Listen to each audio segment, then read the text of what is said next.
Na-convince ko si Tita Irene na payagan kayo mag-beach without me. Sinabi ko sa kanila na behave naman kayo since they left. Ate Isa, thank you Alam niyo, naiingit ako sa inyo. Kasi, you expressed yourself. But dapat lang, no? Same with boys.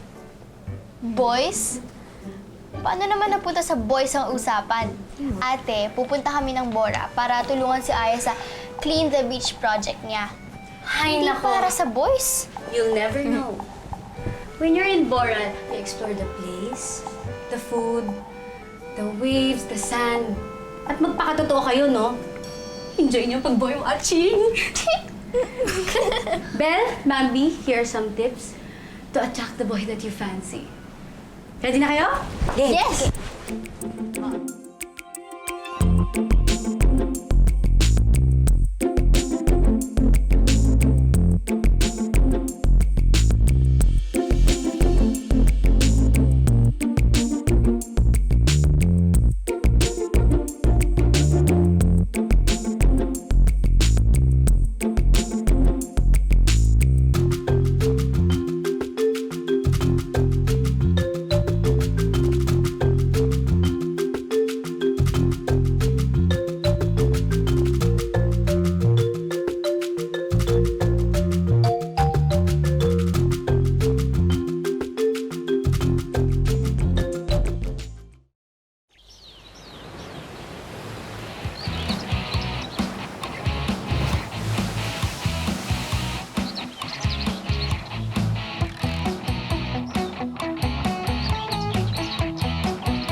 Namiss mo si Heidi, no?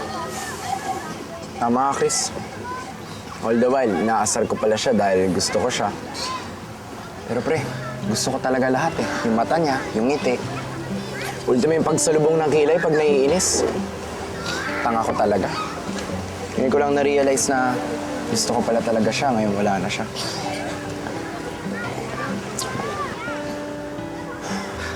Uy, ikaw ba yan?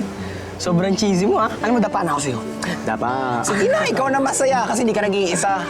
Grabe yung karma ngayon, no? Digital na. Friends? Bambi, magkaiba kami ni Chris. Siya ang hilig niya, sports. Ako naman, love na love ko si Mother Earth. Eh, wala nga yung pakialam sa environment eh. Siguro dati pinagbibigyan niya ako kasi kami pa. Kaya ikaw ba naman kumausap sa mga halaman, di ba? Aya, tanggap na namin yun. Mahal ka namin for what you are. Talaga?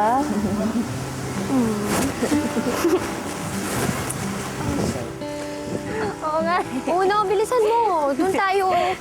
Ang bagal mo, Hi, girls! Hi, boys! Bilis! Doon tayo. Oh, no?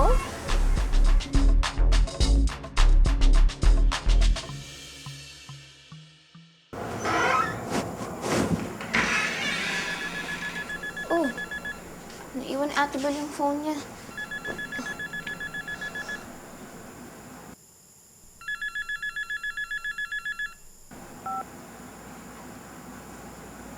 Hello, Belle. Belle, may bad news ako sa'yo. Hindi raw bumuti yung lagay ni Tito Ted. Ha? Belle, hindi kita marinig. Hello? Bukas na raw chemotherapy ni Tito Ted. Stage 2 na yung cancer niya. Ano? Si tatay? Ano nangyari kay tatay? Ang sakit niya. May tinatago ba kayo sa akin? Sino ba to? Hello? Si Bambi to! Anong nangyari kay tatay? Huwag niyo akong gawin tanga, sabihin niyo sa akin! Teka, Bambi, wait lang. Let me explain. Hello?